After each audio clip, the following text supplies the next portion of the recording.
श्री कृष्ण हिंदू धर्म में भगवान हैं। वे विष्णु के 8वें अवतार माने गए हैं। कन्हैया, माधव, श्याम, गोपाल, केशव, द्वारकेशिया, द्वारकाधीश, वासुदेव आदि नामों से भी उनके नाम को जाना जाता है। कृष्ण निष्काम कर्मयोगी, आदर्श दार्शनिक, स्थित प्रज्ञ और दैवी संपदाओं से सुसज्जित महान पुरुष थे। उनका जन्म द्वापर युग में हुआ था। उनको इस युग के सर्वश्रेष्ठ पुरुष, युग पुरुष या युवा अवतार का स्थान दिया गया है। कृष्ण के समकालीन महर्षि वेद व्यास द्वारा रचित श्रीमद् भागवत और महाभारत में कृष्ण का चरित्र विस्तृत रूप से लिखा गया है।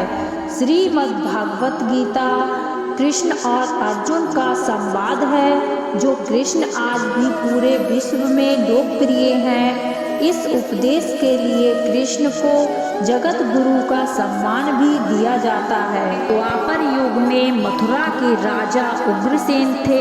उनके पुत्र का नाम कंस था और उनकी पुत्री का नाम देवकी। कंस की बहन देवकी का विवाह वासुदेव के साथ हुआ था। एक दिन कंस ने आकाशवाणी में सुना कि देवकी के 8वें पुत्र द्वारा वह मारा जाएगा। इससे बचने के लिए कंस ने देवकी और वासुदेव को मथुरा के कारागार में डाल दिया और साथ ही अपने पिता को भी कारागार में डालकर स्वयं मथुरा का राजा बन गया। कृष्ण का जन्म भाद्र मास में कृष्ण पक्ष में अष्टमी तिथि रोहिणी नक्षत्र के दिन रात्रि के 12 बजे हुआ था। कृष्ण का जन्म जन्माष्टमी के नाम से भारत, नेपाल, रूस सहित विश्व भर में सभी देशों में मनाया जाता है। कृष्ण भगवान का जन्म मथुरा में कंस के कारागार में हुआ था। कृष्ण के पिता का नाम वासुदेव और माता का नाम देवकी था। कृष्ण उनकी 8वीं संतान थे। जब भगवान कृष्ण का जन्म हुआ तब कारागृह के द्वार स्वतः ही खुल गए और सभी सिपाही निद्रा में थे। वासुदेव के हाथों में लगी बेड़ियां खुल गईं। तब वासुदेव अपने पुत्र को लेकर कारागृह से निकल पड़े। गोकुल के निवासी नंद की पत्नी यशोदा को भी संतान का जन्म होने वाला था। वासुदेव अपने पुत्र को यशोदा के पास रखकर उनकी संतान को लेकर मथुरा चले आए। कंस अपनी बहन देवकी के सभी बच्चों को मारने की व्यवस्था करता है। जब कंस इस नवजात शिशु को मारने का प्रयास कर रहा था, तब शिशु बालिका हिंदू देवी दुर्गा के रूप में प्रकट होती हैं तथा उसे चेतावनी देते हुए कि उनकी मृत्यु उसके राज्य में आ गई है। कृष्ण भगवान के एक बहन और एक भाई थे। कृष्ण भगवान भाई का नाम बलराम और बहन का नाम सुभद्रा थी। अपने जन्म के कुछ समय बाद ही कंस द्वारा भेजी गई राक्षसी पूतना का वध किया। उनके बाद संकटासुर, तृणाव्रत आदि राक्षस का वध किया। बाद में गोकुल छोड़कर नंदगांव आ गए। वहाँ पर भी उन्होंने कई लीलाएं की। उसमें गोचारण लीला, गोवर्धन लीला, रास लीला आदि मुख्य हैं। भगवान कृष्ण ने स्नान करती हुई गोपियों के कपड़े चुराकर उन्हें एक सीख दी थी। भगवान कृष्ण ज्यादातर समय अपने प्रिय सखी राधा के साथ बिताना पसंद करते थे। उनके साथ खेला कूदा, रास रचाई। इतना ही नहीं, कृष्ण ने सबसे ज्यादा बंसी राधा के कहने पर बजाई। राधा कृष्ण का प्रेम ऐसा था जिसकी आज भी मिसाल दी जाती है, लेकिन कृष्ण ने राधा से शादी नहीं की। एक दूसरे से बहुत प्यार करने के बाद भी दोनों की मिसाल नहीं हो पाई। राधा व कृष्ण के वियोग के समय राधा की आयु 12 वर्ष एवं कृष्ण की आयु 8 वर्ष थी। राधा कृष्ण के प्रेम में कोई शारीरिक आकर्षण नहीं था, बल्कि आध्यात्मिक था। राधा और कृष्ण जब आखिरी बार मिले थे तो राधा ने कृष्ण से कहा था कि भले ही वो उनसे दूर जा रहे हैं, लेकिन मन से कृष्ण हमेशा उनके साथ ही रहेंगे। कृष्ण ने वृंदावन में सभी से विदा ली और अक्रूर जी कृष्ण व बलराम को मथुरा लेकर आए, जहाँ कंस ने कृष्ण के प्राणांत की योजना बना रखी थी। श्री कृष्ण ने इसी समय मामा कंस का वध किया और मथुरा वासियों को उनके आतंक से मुक्त करा दिया। श्री कृष्ण ने अपने नाना उग्रसेन को मथुरा का राजा बनाया और अपने माता पिता से मिले। एक समय आया जब भगवान कृष्ण मथुरा छोड़कर द्वारका में एक नया नगर बसाया। श्री कृष्ण की इस नगरी का नाम द्वारका था। अनेक द्वारों का शहर होने के कारण इस नगर का नाम द्वारका पड़ा। श्री कृष्ण की पहली पत्नी देवी रुक्मणी थी। रुक्मणी अपनी बुद्धिमत्ता, सौंदर्य और न्यायप्रिय व्यवहार के लिए प्रसिद्ध थी।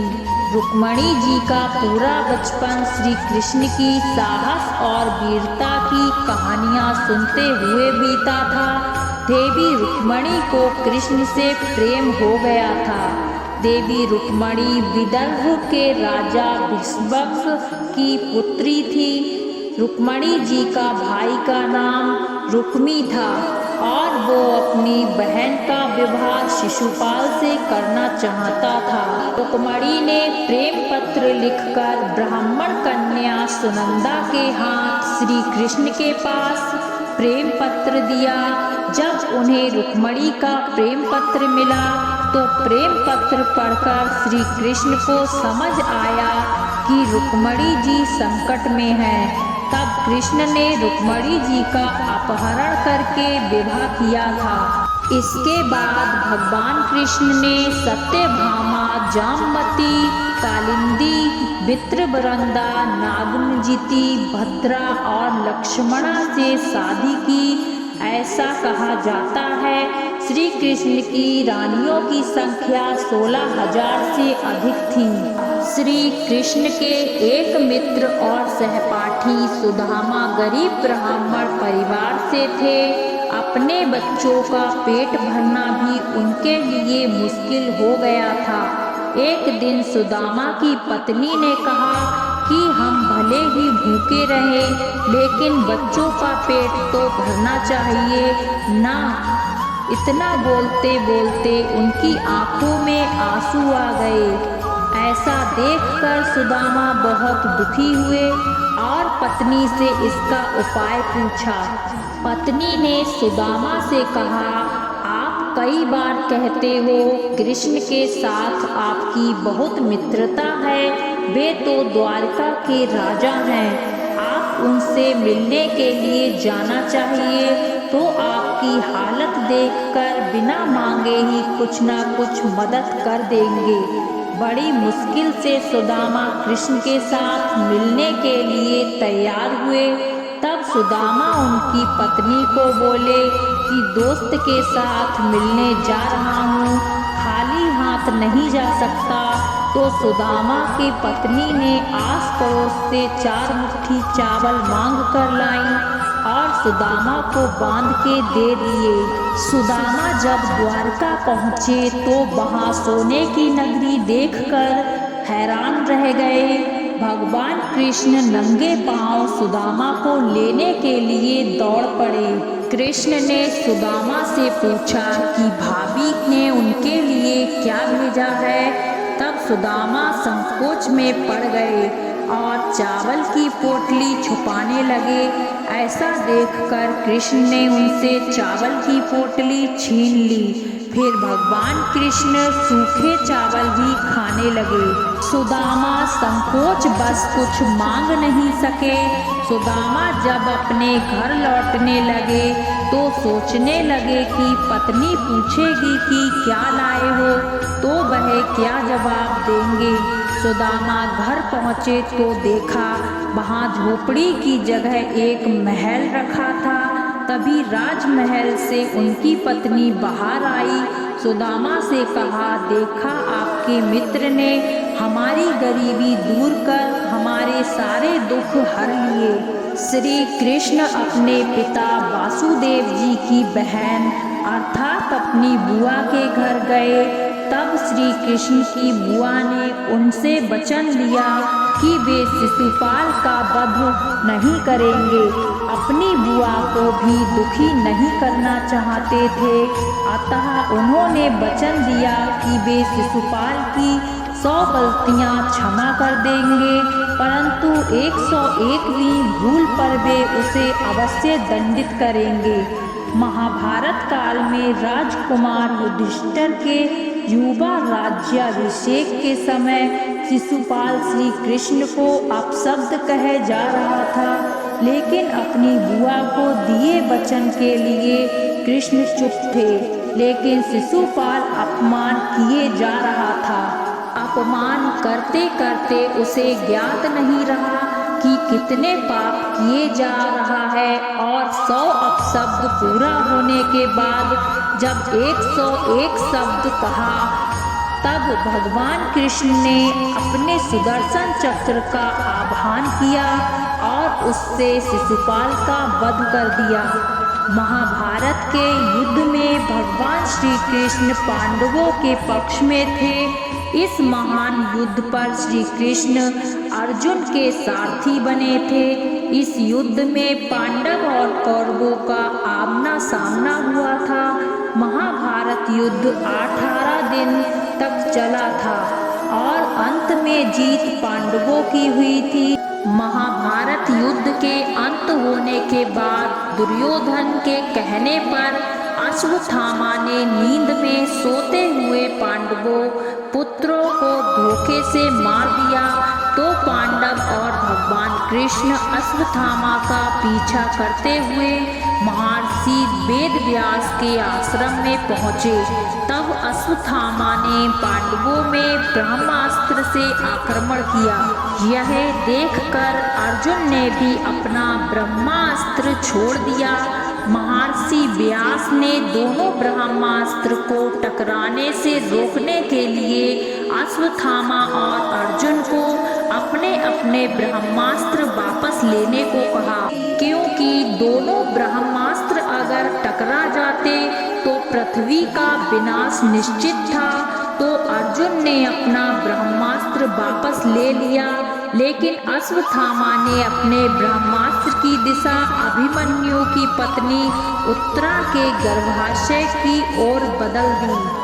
यह देखकर भगवान कृष्ण क्रोधित हो गए। अपनी सुदर्शन चक्र से अश्वत्थामा के माथे पर लगी मणि को निकाल दिया, जिससे उसके माथे पर एक घाव हो गया। और कृष्ण ने अश्वत्थामा को श्राप दिया कि तुम 3000 साल तक इसी धरती पर भटकते रहोगे। तुम्हारे शरीर से बदबूदार घाव की गंध निकलेगी, इसलिए तुम मनुष्यों के बीच नहीं रह पाओगे, क्योंकि तुम्हें पानी के लिए पूछेगा भी नहीं।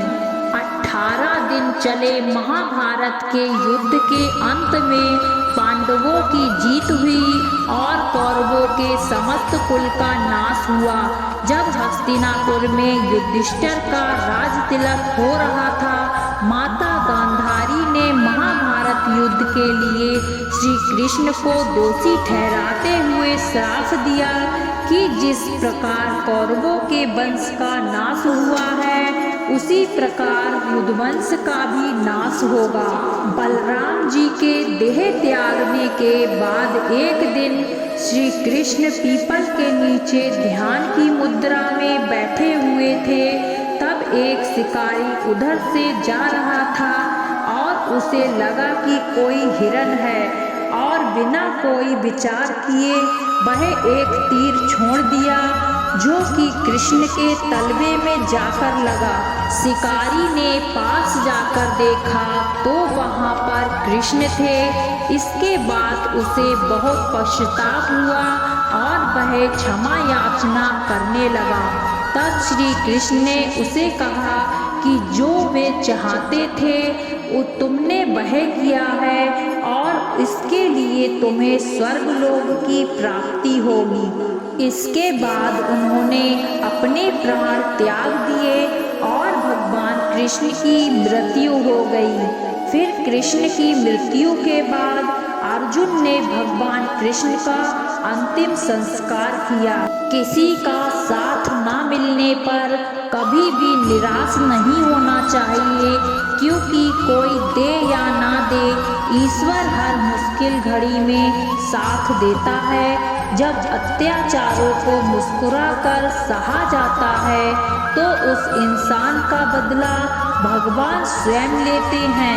गीता में श्री कृष्ण कहते हैं कि मनुष्य को कभी भी अहंकार नहीं करना चाहिए। श्रीमद् भगवत गीता एकमात्र ऐसा ग्रंथ है जो मनुष्य को जीने का सही ढंग बताता है।